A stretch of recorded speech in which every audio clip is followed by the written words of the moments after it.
65 years ago, audiences were dazzled at the first sight of Gone with the Wind in glorious Technicolor. But while this extraordinary movie was spectacular in many ways, it never looked and sounded as good as it does now. Join us as we go inside Warner's state-of-the-art restoration facility to see firsthand how an innovative studio goes about restoring a legend.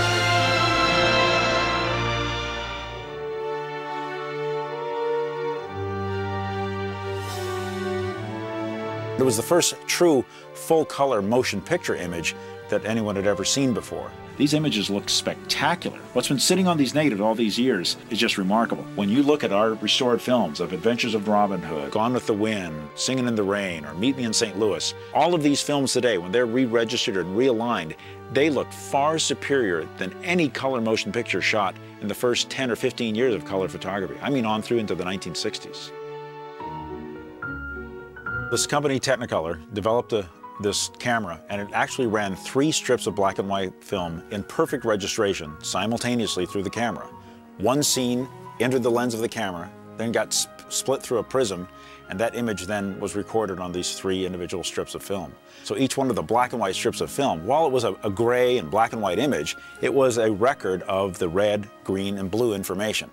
Sounds a little complicated, but what was great was Technicolor was able to interpret that information and then in turn transfer that into what was called a dye transfer printing process, and they could create the full color image on the screen. Technicolor had an incredible color library and researched colors and dyes, and they had probably the best knowledge of color in all its aspects of anyone at the time, and they came up with some very permanent dyes. So when you can find a Technicolor print from the era, from 1938, 1939, 1940, if you can find that print today, it may have scratches and damage to it from running through projectors, but the colors will be true.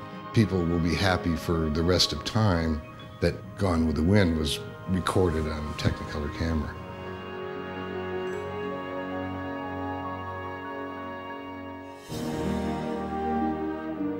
Older film in general, but Technicolor film specifically has some characteristic kinds of problems. As moisture extrudes out of the film over time, it causes the frames to distort and change shape, so you literally will have, if you hold up a frame, instead of being a square, it's now kind of a trapezoid, and it's a warp.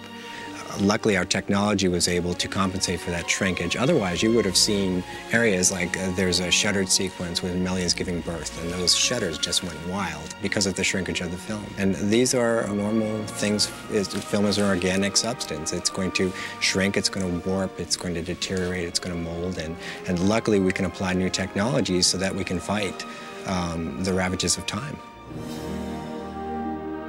Elements were not always well taken care of or well tracked throughout the decades. A wide range of bad ideas got in the way of hanging on to original things. Unfortunately, this film was reissued on a number of occasions, and each time everybody attempted to modernize it a little bit. When people were working on these films, especially Gone with the Wind and other titles as well, in the 1960s for re-releases, it never occurred to them that the actions they were taking, like reformatting compositions of dissolves and then tossing away the original elements of the process, it never occurred to them that they were damaging them from future generations of ever appreciating them again. Our primary audio source for the finished mono mix happened to be an element that some very bright executive decades ago instructed the MGM vault to dispose of. A gentleman who we've worked with for years was a music editor for MGM at the time, and he was working in the vault, and he's like, this shouldn't be thrown away, this is way too valuable. So instead of arguing with them to keep it, he simply hid it. He disguised it and stuck it away in a corner somewhere, and kind of made sure he knew where it was and followed it around off the radar for decades. And this became our primary source. People today are much more sensitive to being faithful to the original motion picture than people have been in the past. I mean, there just was not that much respect or concern, nor did people think that these elements, with each succeeding year, to think that these films necessarily had a life in the future. The problem was Warner Brothers has this huge library of 3-strip color motion pictures dating all from the 30s through the 1950s. So that it was felt that if we just re-release these films in the best photochemical restorations available, audiences wouldn't find that attractive. So a gentleman at Warner Brothers came up with an idea, Chris Cookson, of using the process called edge detection. How about if we scanned these 3 Technicolor negatives, and through using edge detection, came up with how to realign the 3 records to a level of perfection never realized before. What happened was we were in this theater when it was brand new, and we were projecting the high-definition version of it electronically on the screen. And he walked up to the screen, and with a digital projector, he could actually count that there was a 5-pixel error, as they held a still frame, a 5-pixel error of the red record on I think it was a horse or some object in the frame. So the realization was that if we could just get these things to align, we'd find detail and information that's always been there but never visible. The task of writing the software was assigned to Paul Klamer of Warner Brothers, and Paul ended up working closely with Sharon and Karen Perlmutter of America Online, and they ended up writing the truly complex parts of the code. How the software works is we take the 3 Technicolor original camera negatives and we scan them on a 4K digital scanner. And then the software, we join those 3 records together, and that's when it goes through the process of actually detecting the red, green, and blue separations and how to realign them again. It's a remarkable software because it does this automatically. It literally takes each individual frame and it starts at the center of the image, working its way outward until it gets to the outward edges of the frame and gets everything in perfect alignment again. Now, not only is it aligned at least as good as the film when it was originally released, we believe actually we've achieved a level of alignment and registration that probably has never been seen before. The result is actually beyond what we had hoped to see. We saw a degree of detail that we didn't even know to expect. A great example of the details that are revealed is that great opening shot of Scarlett O'Hara when she's first revealed in the picture. War, war, war. This war talk spoiling all the fun at every party this spring. I get so bored I could scream. You look at the lace detail on her dress. In previous film prints, you could see a texture of detail. But now, with this restoration, the clarity of the image, you can see that it is actually a precise lace pattern, and you can make out all of the threads in the lace. It's really spectacular to see these things that we're uncovering. And there's a scene where Scarlett has a green velvet shawl and waistband. Oh, you look good enough to eat. In the previous versions, it was green and it was cloth, and that was it. But in the new version, you look at it, and it is so clearly velvet, you can reach out and touch it. It just captures the sheen and the surface that was there the day they shot it. If anybody out there has seen the DVD of Singing in the Rain or The Adventures of Robin Hood, there's undoubtedly a clarity in this new process.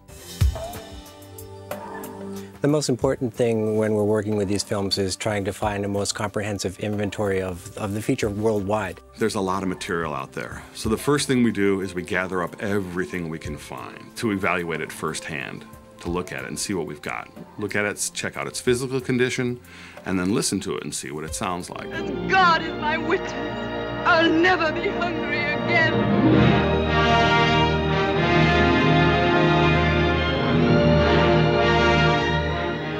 These restorations are quite difficult, but some are easier than others depending upon how the materials were stored and how they were processed originally. It's quite oftentimes that we'll mix and match elements to make a successful completed restoration, and the key is making sure they match seamlessly and trying every trick in the book. And now we have a whole new bag of electronic tools to apply to this. What we're trying to do is be as faithful as possible to the original release of these motion pictures, using where we can Technicolor dye transfer prints that exist from that era, so we know how the filmmakers originally color corrected the film, achieved the level of saturation and contrast. On Gone with the Wind or any release of that era, actually, when you get a Technicolor dye matrix print, you can't just automatically assume that those colors are accurate. Back then, the labs didn't throw away their bad prints. They'd go to the smaller markets, and they sent all the better quality prints to the major markets, New York, Chicago, San Francisco, Los Angeles. And so, since dye transfer prints never fade, you have an ugly print that gets found in Sioux Falls, South Dakota, and people think, oh my God, it's a dye transfer print. This must be how the film was supposed to look.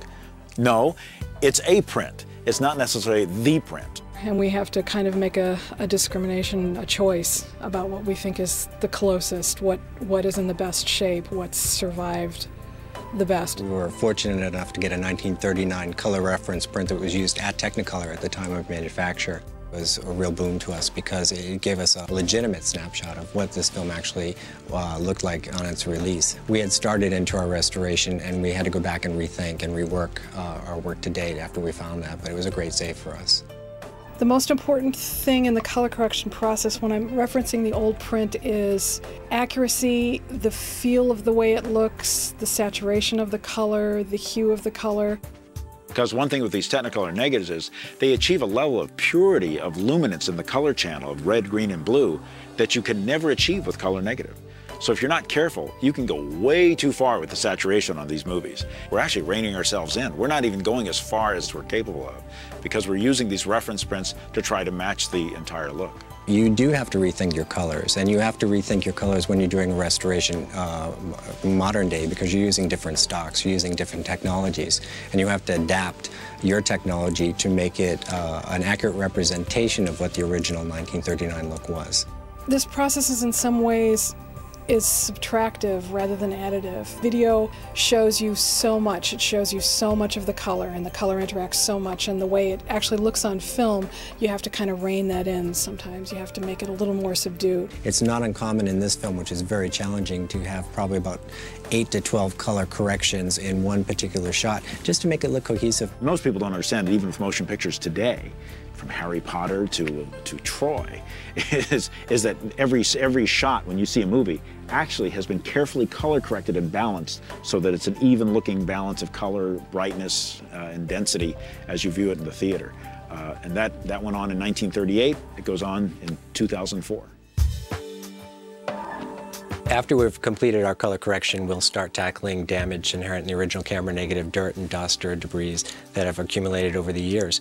Great care is taken in the preparation of the elements, whatever that is, repairing, cleaning, getting them as pretty as we can make them. It's hard work. It takes a person sitting at a bench, going through the element a foot at a time, and evaluating broken perforations in the film need to be repaired. There's all kinds of physical repair that has to happen first. We spent an incredible amount of time actually going hand in hand and painting from the subsequent frame, or literally painting scratches or negative tears away.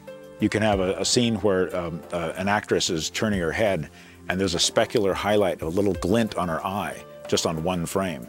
Well, often the automated software will interpret that little one-frame glint as a piece of dirt and will remove that nice specular highlight off her eye. And obviously you don't want to lose that. So it does take a lot of human intervention here to make sure it's done properly. As we get more experience with the technologies of dirt and scratch removal, and certainly the realignment software that we've come up with, Singing in the Rain took, what, almost a year to do. Robin Hood was 6 months.